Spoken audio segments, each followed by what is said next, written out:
ఐలాపూర్ గ్రామం అమీన్పూర్ మండల్లో మొన్న శనివారం రోజు సెకండ్ సాటర్డే అయినా కూడా హాలిడే అని తెలిసి మరి హైడ్రా బృందం మొత్తం దాదాపు 2000 మంది పోలీసులతోటి వచ్చి ఊరు మొత్తం వణికే విధంగా, యాక్చువల్లీ ఊరు మీద ఉన్న మొత్తం 1200 ఎకరాలు ఇది కేసు ఉంది.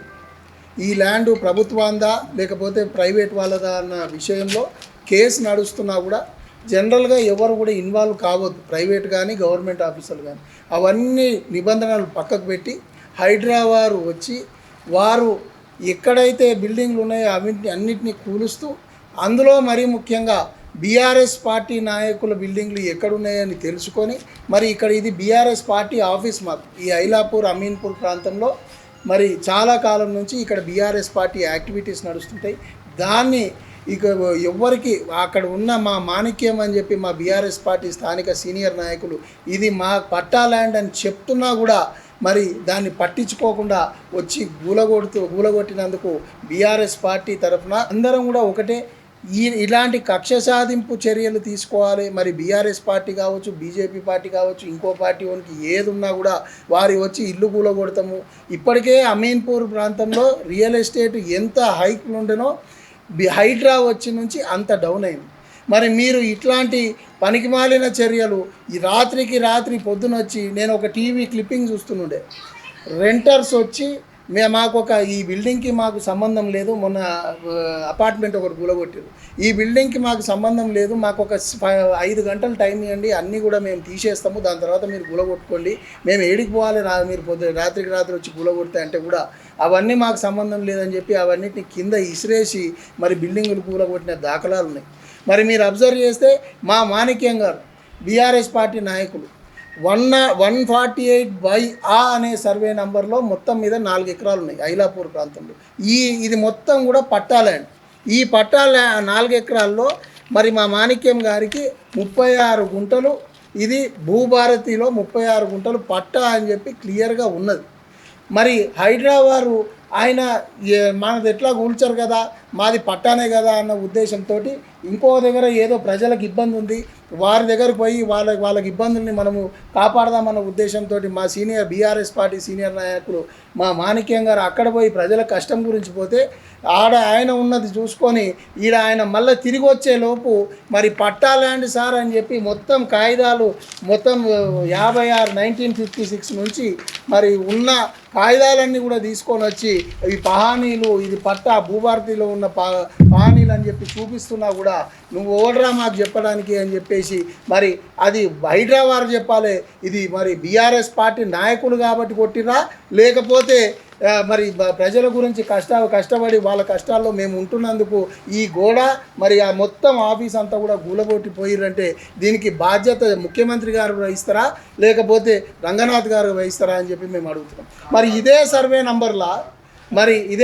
నంబర్లా ఆ పక్కకున్నవి కూడా ఇదే సర్వే నంబర్. మరి ఆ రేకులన్నీ కూడా ఇళ్ళన్నీ ఎందుకు ముట్టుకోలేదు? ఈడ ఉన్న మా 36 గుంటలు పట్టా ల్యాండ్ని ఎందుకు కూలగొట్టాల్సి వచ్చిందో రంగనాథ్ గారిని అడగాలి. ఇదే కాదు, సిద్ధు అనే పిల్లగాడు 208 సర్వే నంబర్ వాళ్లకు రాజశేఖర్ రెడ్డి గారు వారి కాంగ్రెస్ ప్రభుత్వం టైంలోనే ఇచ్చిన పట్టాలో వారు బతకడానికి అని చెప్పి ఆర్ఓ ప్లాంట్ పెట్టుకుంటే ఇట్లా బాబు ఆర్ఓ ప్లాంట్ పెట్టుకొని దాని మీద రోజుకు 500 నుంచి 1000 రూపాయలు వస్తుంటే దాన్ని కూడా ఆయన మాకు ఈ పట్టా ఉంది సార్ అని చూపిస్తున్నా కూడా వారి యొక్క మొత్తం ఆర్ఓ ప్లాంట్ని గూలగొట్టిపోవడం జరిగింది. మరి ఇవన్నీ నష్టాలు మరి రేవంత్ రెడ్డి గారు ఇస్తారా, కాంగ్రెస్ ప్రభుత్వం ఇస్తుందా? మరి లేకపోతే వారి యొక్క ఫ్యామిలీ హిస్టరీ చూస్తే వారి వాళ్ళ తండ్రి గారు ఉప సర్పంచ్ ఐలాపూర్, మరి వారు బీఆర్ఎస్ఏ, వీళ్ళు మా మాణిక్యం బీఆర్ఎస్ఏ, మొన్న కూలగొట్టిన చంద్రశేఖర్ గారు ఉప సర్పంచ్ అమీన్పూర్, వాళ్ళు బీఆర్ఎస్ఏ. అంటే మీరు అమీన్పూర్ ప్రాంతపు బీఆర్ఎస్ పార్టీ నాయకులను టార్గెట్ చేస్తురా, అమీర్పూర్ ప్రాంతంలో ఉన్న ప్రభుత్వ భూములు కబ్జా అయినవి టార్గెట్ చేస్తురా అని చెప్పి మేము సూటిగా రంగనాథ్ గారిని అడగడం జరుగుతుంది. మేము ఒకటే ప్రశ్న అడుగుతున్నాం, అక్కడ పక్కకున్న రేకుల ఇల్లు మరి అవెందుకు కూలగొట్టలేదు? అవి కూలగొట్టలేదు సంతోషం, వాళ్ళకి అన్యాయం చేయలేదు సంతోషం, కానీ ఈ సర్వే నెంబర్లో వాళ్ళు నిజాయితీగా కరెక్ట్గా ఉన్నప్పుడు మరి మా బీఆర్ఎస్ పార్టీ నాయకుడిని ఇది కూలగొట్టాల్సిన అవసరం ఏమొచ్చింది? ఒక 15 రోజులు కాకపోయినా వారం రోజులు వీళ్ళు వారం అంటారు కానీ నేను 2 రోజుల ముందు వచ్చి ఒక నోటీస్ ఇచ్చిన మా యొక్క పేపర్లు ఏమున్నాయో మీకు సబ్మిట్ చేసినాక మీరు చెప్తే మేము దానికి ఆన్సర్ ఇచ్చే స్వేచ్ఛ కూడా మరి ఈ రేవంత్ రెడ్డి కాంగ్రెస్ ప్రభుత్వంలో లేదా అని చెప్పి నేను అడుగుతున్నా. మరి ఇవన్నిటికీ స్థానిక కాంగ్రెస్ పార్టీ నాయకులు కూడా బాధ్యత తీసుకోవాలని అడుగుతున్నా. రేపొద్దున జిహెచ్ఎంసీ ఎలక్షన్స్ వస్తున్నాయి. ఏ పేరు చెప్పుకొని మీరు అమీన్పూర్ ప్రాంతంలో తిరుగుతారని చెప్పి నేను అడుగుతున్నా. అమీర్పూర్ ప్రాంతం అంటే రాజశేఖర్ రెడ్డి గారి టైం నుంచి కూడా ఈడ ఎకరం 10 కోట్లు 20 కోట్లు పోతుండే. ఇవాళ మనం బీఆర్ఎస్ పార్టీ సమయంలో 30-40 కోట్ల ఎకరం పోయేది. కాంగ్రెస్ పార్టీ రేవంత్ రెడ్డి గారు వచ్చినప్పటి నుంచి ఏ రోజైతే హైడ్రా వచ్చిందో హైడ్రా పేరు చెప్తే చాలు ఈడ అమ్ముతామని బోర్డులు పెట్టుకున్నా కూడా మేము కొనే పరిస్థితి లేదు, మేము అమ్మే పరిస్థితి లేదు.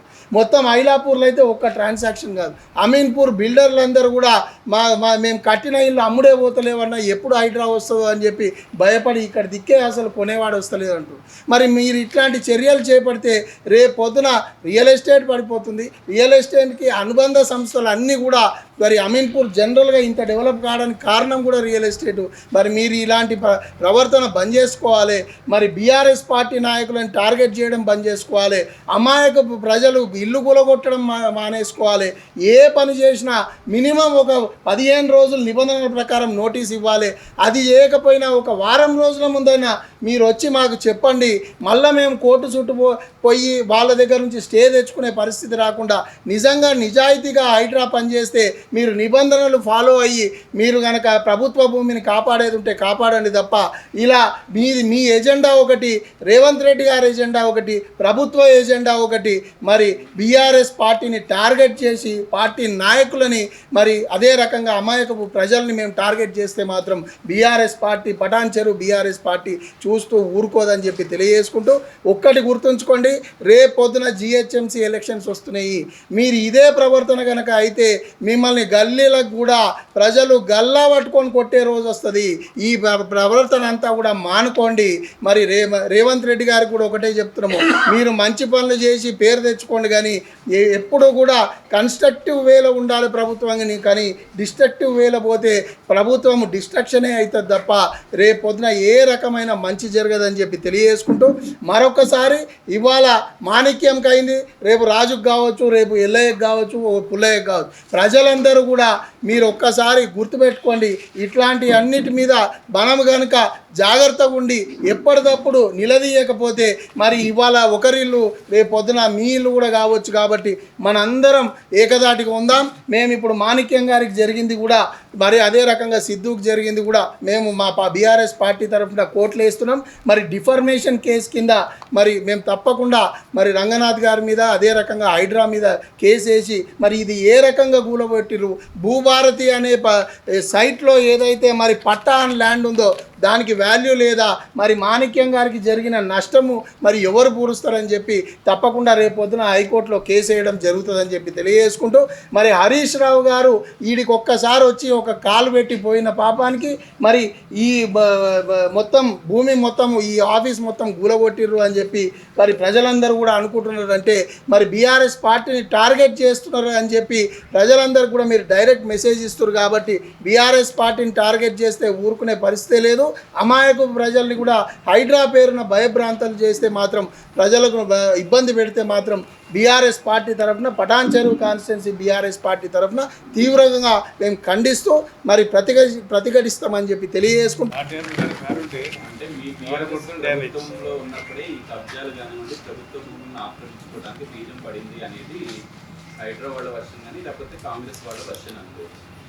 మేము ఎన్ని కాంగ్రెస్ పార్టీ నాయకులు కబ్జా పెట్టిన భూములు చూపించాలి, మరి వాళ్ళ దగ్గరికి ఎందుకు పోతలేరు? సరే మేము ఒకసారి రంగనాథ్ గారు నేను పర్సనల్గా కలిసిన ఒక ప్రైవేట్ ప్రోగ్రాంలో, నేను బీఆర్ఎస్ పార్టీయా కాంగ్రెస్ పార్టీ అంటలేదు, ఆయన డైరెక్ట్ ఒకటే అడిగిన, సార్ ఈ గూల కొడితే ఏమైనా వస్తుందా? గూల కొడుతుంది. ఇప్పుడు ఆడ గూల కొట్టిరు ఆ టర్నింగ్ మీద, మనకు ఏది కృష్ణారెడ్డిపేట టర్నింగ్ మీద గూల కొట్టి, అది గూల కొట్టిన చెత్త ఎక్కడిదక్కడనే ఉంది. లాస్ట్కి మొత్తుకుంటే అది క్లీన్ అయింది తప్ప దాన్ని ఏ రకంగానైనా పనికి వస్తుందా? మేమేమంటున్నామంటే మీరు నిజంగానే చెరువు కుంటలు ఏదైతే చెరువులు ఉన్నాయో అక్కడేమన్నా ఉంటే తీసేయండి. కానీ ఇది ఎప్పటి నుంచో 10-12 ఏళ్ళ నుంచి 20 ఏళ్ళ నుంచి ఉన్న ఇళ్ళని గులగొట్టే బదులు అవిటికి ఒక ట్యాక్సో లేకపోతే ఒక ఫైనో ఏదో ఒకటి వేయాలి తప్ప ఈ గులగొట్టుకుంటూ పోతే ఎన్ని గులగొడతాం? మొత్తం అమీన్పూర్ గులగొట్టాల్సి వస్తుంది, మొత్తం పడాంచేరు కాన్స్టిట్యున్సీ గులగొట్టాల్సి వస్తుంది, మొత్తం హైదరాబాద్లో ఎన్ని ఉన్నాయి మనకు లీగల్గా ఇండ్లు. మరి అవన్నిటి మీద ఒక స్కెచ్ తయారు చేస్తామని చెప్పి రంగనాథ్ గారు దాదాపు 2 సంవత్సరాల కింద చెప్పారు. అన్నీ కూలగొట్టము, మేము ఒక స్కెచ్ తయారు చేస్తాము, ఆ స్కెచ్లో ఏది మేము అది రిలీజ్ చేస్తాము, దాని సరౌండింగ్స్లో ఉన్నాయే కూలగొడతామని. మరి అది ఎక్కడ పోయింది? అది ఆ మ్యాప్ ఎక్కడ పోయింది? సరే, ఈ భూములు కూల్చివేసిన తర్వాత కొంతమంది 4,000 మంది మేము బాధితులు ఉన్నామని చెప్పి రాజగోపాల్ నగర్ కాలనీ వాసులు మమ్మల్ని ఇన్నేళ్ళు బీఆర్ఎస్ ప్రభుత్వంలో ఈ భూముల్లోకి అడుగులు పెట్టలేదు అని చెప్పి వాళ్ళు సంబరాలు చేసుకొని రేవంత్ రెడ్డికి రంగనాథ్కి పాలాభిషేకం కూడా చేస్తారు. మేము అదే చెప్తున్నాం. మంచి చేస్తే మేమే వచ్చి షాలు కప్తాం, కానీ దాని ఇంకా హిడెన్ ఎజెండా బీఆర్ఎస్ పార్టీ నాయకులను టార్గెట్ చేయడం, లేకపోతే బీఆర్ఎస్ పార్టీ నాయకుల ఇండ్లు ఏడున్నాయో చూసి అవిటిని వెతికి మరి ఇప్పుడు ఆడ పక్కకున్న షెడ్లు అవిటిని ఎందుకు ముట్టుకోలేదు ఇళ్ళని, ఈ ఆఫీస్ని ఎందుకు కూలగొట్టారు? టార్గెట్ అనేది బిహైండ్ హిడెన్ ఎజెండా కింద అవుతుంది. మంచి చేసేదాన్ని తప్పకుండా మా హరీష్ రావు గారు, కేటీఆర్ గారు చెప్తున్నారు, మేము అప్రిషియేట్ చేస్తున్నాం, కానీ ఇట్లాంటి హిడెన్ ఎజెండాలనే మేము ఖండిస్తున్నామని చెప్తున్నాం. బీరంగూడకు సంబంధించి ఆ రోడ్డు మీద కూడా చాలా దుకాణాలు కొట్టేసినట్టున్నాయి, ఒక నర్సరీ మీద షెడ్డే కూల్చేశారు.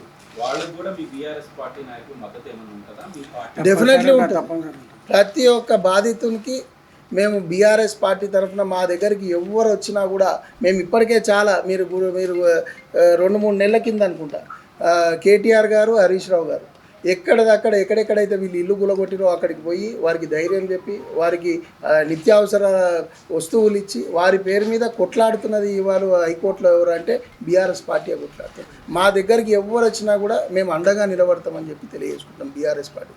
మరి మా కారు గులగొట్టింది, మరి మా కారు అంతా కూడా డ్యామేజ్ చేయడం జరిగింది. ఇది మరి ఎవరు ఈ కార్ డ్యామేజ్ మరి ఇది కూడా హైడ్రా కిందకే వస్తుందా? అది కూడా ఒక నిబంధన ఏమైనా తయారు చేస్తున్నారా హైడ్రా వాళ్ళు? ఏదన్నా కారు బీఆర్ఎస్ పార్టీ నాయకుల ఇళ్ళ దగ్గర ఉంటే అది కూడా గులగొడతాము, ఎందుకంటే మాది కారు గుర్తు కాబట్టి మా కారుని డ్యామేజ్ చేసిరా. కారు గుర్తు అన్నంత పాపాన ఇప్పుడు కారుని కూడా మాది డ్యామేజ్ చేస్తామంటే మరి మేము ఏ రకంగా మేము ముందుకు పోవాలి? ఇది ప్రజాస్వామ్యమా, లేకపోతే కాంగ్రెస్ పార్టీ ఏమంటే ప్రజాపాలన అంటారు, ఇది ప్రజాపాలన ప్రజా వ్యతిరేకత పాలన? మీరు ఒకసారి ఆలోచించుకోవాలి. నోటీస్ ఇస్తే చూపి రాదు,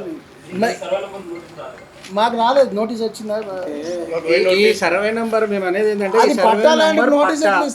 ధరణి ఏదైతే ఇంతకుముందు ఉందో టీఆర్ఎస్ ప్రభుత్వం తీసేసి భూభారతి అనేది క్లియర్గా రేవంత్ రెడ్డిని పెట్టింది. రేవంత్ రెడ్డి పెట్టిన భూమి నిబంధనల ప్రకారం ఇచ్చిన పట్టా పాస్బుక్ ఇది. ఈ పాస్బుక్ ఉండగా ఎవరైనా గులగొడతారా? మేము ఇంకా వివిధ కబ్జాల గురించి పోతలేము. మా పార్టీకి సంబంధించింది పట్టా భూమిలో మా కార్యకర్త కట్టుకుంటే కూలగొడతా ఉన్నారు. పట్టా భూములలో కూడా కూలగొడతా ఉన్నారంటే ఇది టీఆర్ఎస్ పార్టీని డ్యామేజ్ కార్యకర్తలని గుర్తించి కూలగొడుతున్నారు, భయభ్రాంతులను చేయాలని కూలగొడుతున్నారని మా అభిప్రాయం.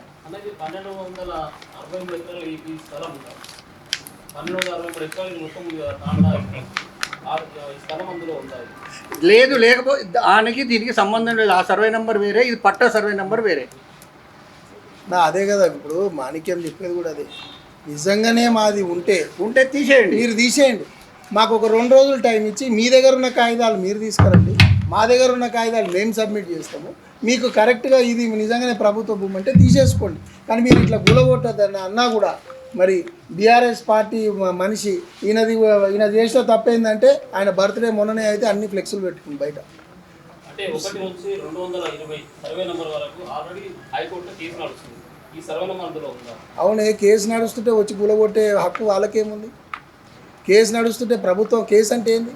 ప్రభుత్వం కానీ ప్రైవేట్ వాళ్ళు కానీ దాని లోపలికి పోవద్దు, కేసు అయిపోయిన తర్వాతనే ముందుకు రావాలని ఉంది. మరి వీళ్ళు గులగొట్టి ఫెన్సింగ్ వేసే రైట్ ఎవరికి? సరే ఫెన్సింగ్ వేస్తే వేసుకోరు, ప్రభుత్వ భూమి గులగొట్టాల్సిన అవసరం ఏమన్నా? అది కేసు తేలినాక కదా నువ్వు చెప్పాల్సింది. నువ్వు అంటే ఒకవైపు బాధితులు సంతోషపడుతున్నారు, రేవంత్ రెడ్డికి రంగనాథ్ పాలాభిషేకం చేస్తారు, మరి వాళ్ళు ఈ సర్వే నెంబర్లో నిజాయితీగా చేస్తే మేము కూడా పాలాభిషేకం చేస్తామంటున్నాం.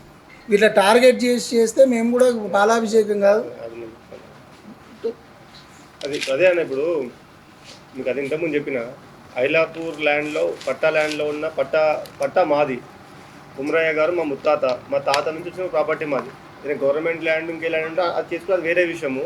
మా సొంత ల్యాండ్లో నేను కేవలం బీఆర్ఎస్ పార్టీలో యాక్టివ్గా ఉంటుందని చెప్పి మా హరీష్ అన్న వచ్చి ఇక్కడ కాలు పెట్టి కేసీఆర్ క్రికెట్ ఒక ట్రోఫీ ప్రోగ్రామ్ పెట్టి భారీ సభ పెట్టినప్పుడు నాకు వేధింపులు స్టార్ట్ అయినాయి. ఆ ఫ్లెక్సీలు మన బట్టి అయితే ఫ్లెక్సీలను బాగా పెట్టుకుని ఉండే. ఆ పొద్దున దాదాపు ఒక 2-3 వేల మంది పోలీసులు, ఒక 5-6 వేల మంది హైడ్రా సిబ్బంది వచ్చి ఆ వీని పని కూడా అయిపోయిందిరా. ఇక ఆ వీని పక్క కొడతారా వీంది ఇక వాళ్ళు అనుకుంటా పోతున్నట. అనుకుంటా పోతారు. మా ఇంట్లో మా వైఫ్ కూడా భయపడతారు, అరే మన కొడుతున్నా కొడుతా మన ఎందుకు కూడా పిచ్చి పట్టిందా నీకేం ఎందుకు కొడుతామని అని చెప్తే అలా మా వైఫ్ అందరు లోపల, మా బామ్మడి కూడా అందరూ వస్తే నాకు నోటీస్ జనరల్గా ఉరిశిక్ష చేస్తానికి కూడా మీకు తెలుసు, చట్టం తెలుసు అందరికీ. ఉరిశిక్ష చేస్తానికి కూడా నేను చదువుకున్నాను, నేను అడ్వకేట్, హైకోర్టు అడ్వకేట్ని. ఉరిశిక్ష చేస్తానికి కూడా ఏమంటారంటే బాబుని చివరి కోరికని ప్రేయర్ ఏదైనా అడుగుతారు. అట్లాంటిది అసలు ఒక మాట మాట్లాడలే, నేను ఒక టెర్రరిస్ట్నా, దొంగనా, చదువుకున్న రాజకీయాలకు రావద్దా, ఇది నా కాంగ్రెస్ పార్టీ చేస్తుంది. నేనేమంటున్నా అంటే నువ్వు నోటీస్ ఇవ్వు, నువ్వు నాకు నోటీస్ ఇచ్చినాక ఒకళ్ళు నాకు లేదనుకో, అప్పుడు నువ్వు డిమాండ్ చేసి ఇంకేమంటే నీ ఇష్టం, అది నీ ఇష్టం. కానీ ఇష్టానుసారంగా వచ్చినట్టు సరే వచ్చినావు, కొడుతున్నావు. మా బామ్మ ఎవరికైనా ఇప్పుడు ఒక పక్షి ఇంటి మీద దాడి చేస్తే పక్షి మీద రివర్స్ అవుతాం మనం జనరల్గా. అట్లాంటిది ఎవరింటి మీద పక్కన రివర్స్ అవుతుంది, మాట్లాడతారు. మా బామ్మడిది ఉంటే పైన హ్యాంగ్ చేసి కింద నూకేసి, పైనుంచి ఇట్లా పట్టుకుని కింద నూకేసి కింద పడ్డాడు మావాడు. అంత తప్పేం చేసినాం మేము? అంత దొంగలాక్కున్నామా? కేవలం హరీష్ అన్న వచ్చిండు, ఇది బీఆర్ఎస్ పార్టీ ఆఫీస్ అని తప్పితే పక్కన సక్సెస్ కొట్టలేదు. మాకు అంతా అవి కొట్టదని కోరుకుంటాం. అవి కూడా ఇప్పుడు ఒక తుఫాన్లోకి వచ్చి అందరు కొట్టు, అది వేరే విషయం. అట్లా కాదుగా, అక్కడ వదిలేసినావు, ఇక్కడ వదిలేసి మమ్మల్ని కూడా ఏంది బైసాప్, నాకు అర్థం కాదు. నేను తప్పు చేసినా, మా దొంగలమ్మా ఉంటే కూడా నువ్వు క్రాస్ చెక్ చేసుకొని చేయాలనేది. ఇప్పుడు సరే హైడ్రా మేము కూడా దాన్ని యాక్సెప్ట్ చేసి ఏంటంటే చెరువులు కుంటాలు ఏమైనా ఉంటే నువ్వు కొట్టు, అది ఏముంటే అది నోటీస్ తీసుకోగానే ఇది మాత్రం కరెక్ట్ అనేది నా ఉద్దేశం. అంతే నేను చెప్పాలి. మా ఉద్దేశం వల్ల మమ్మల్ని బీఆర్ఎస్ పార్టీని టార్గెట్ చేయదు. అమాయకపు ప్రజలు ఎట్లా 2,000 మంది పోలీసు వాళ్ళు వస్తే ఎవరు మాట్లాడతారు? ఏం మాట్లాడడానికి రాదు. వాళ్ళని టార్గెట్ చేయకండి. మీరు నిజంగా ప్రభుత్వ భూములు నిజంగా మీరు క్రాస్ చెక్ చేసుకొని, ఇప్పుడు ఆయన అన్నట్టు ఇది ప్రభుత్వ భూమి అని కన్ఫర్మ్ చేసుకొని వారికి ఒక 2 రోజుల ముందు చెప్పి వాళ్ళు ఇప్పుడు జిహెచ్ఎంసీలో చాలా మటుకు తీసేసే వారం రోజుల ముందు చెప్తున్నారు వాళ్ళు. ఒక ఫుట్పాత్ మీద పెట్టుకునే చిన్న బడ్డీ కొట్టడానికి కూడా, అరే బాబు నీది వారం రోజుల్లో తీసేయాల్సి వస్తుంది, నీకు ముందే చెప్తున్నాము, రేకులు గీకులు ఏమంటే తీసేసుకో, లేకపోతే వచ్చి కొట్టేస్తామంటారు. మీరు ఆయన 20-30 ఏళ్ళ నుంచి ఉన్న ఇల్లు నువ్వు చెప్పకుండా వచ్చి కొట్టేస్తే వాళ్ళు ఏ రకంగా ముందుకు పోతారు? ఏ రకంగా వాళ్ళు బతకాలి రేపొద్దున? ఇప్పుడు ఆ రెంటర్స్ ఉన్నారు పాపం, అమీన్పూర్లో బిల్డింగ్ అపార్ట్మెంట్ కూలగొట్టారు. వాళ్ళు ఏడికి పోవాలి అప్పటికప్పుడు కూలగొడితే? సో ఇవన్నీ కూడా ఆలోచించి కొంచెం మానవతా దృక్పథం, మానవతా కోణంలో కూడా మరి హైడ్రా ఆలోచించాలని చెప్పి కోరుకుంటూ